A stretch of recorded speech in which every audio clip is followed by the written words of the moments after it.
Hello, Raul. How are you?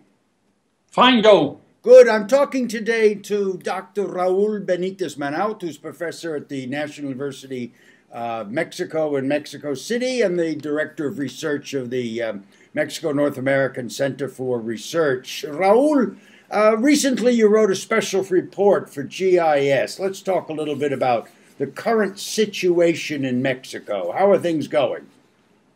Well, right now, Joe, the crisis follows the same direction.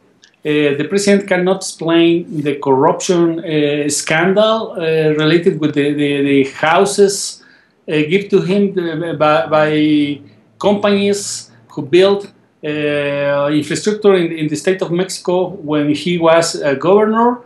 And the crisis is going on, and also at the same time, the argument of the president related with the disappearance of the 43 students in the city of Iguala, the Attorney General cannot explain, and this creates a big problem of legitimacy of the government, the authorities, the federal authorities. Raul, from outside Mexico, when we read these stories, it seems as if the government has become paralyzed.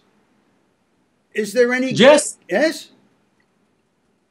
It's paralyzed in two ways. The economic way, because the oil prices are very is going down, and the Mexican government, its budget depends of the income of the oil at the international markets, and at the political level, the corruption and the human rights crisis is following. And with this, the government is paralyzed. The federal government is paralyzed. And the problem for the government is the next elections. They will be in June, the 8th, at the beginning of June.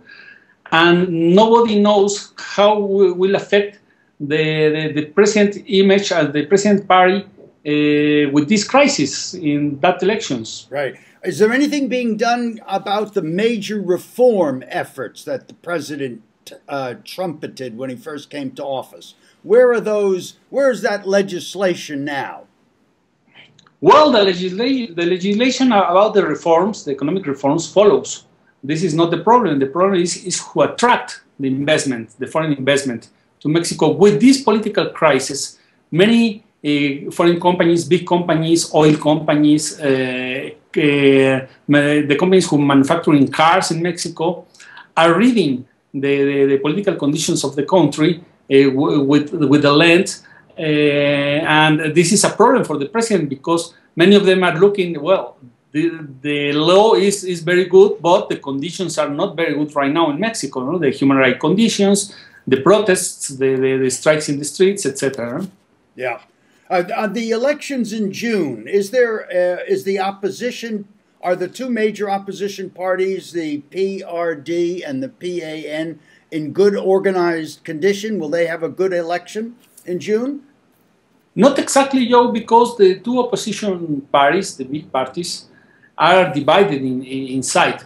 The PRD, the leftist party, is very well connected with the crisis in Guerrero because the mayor of Iguala was member of this party, and the PAN is living a big division.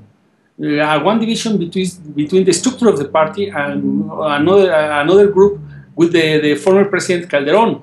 And with this, all the people is talking about the extreme left opposition, Morena, led by Andrés Manuel López Obrador, can win some points in that election. And this worry many people in Mexico because this political force is questioning the 11 reforms, the economic reforms, is questioning the way that the Peña Nieto's government is tackling the issues, etc.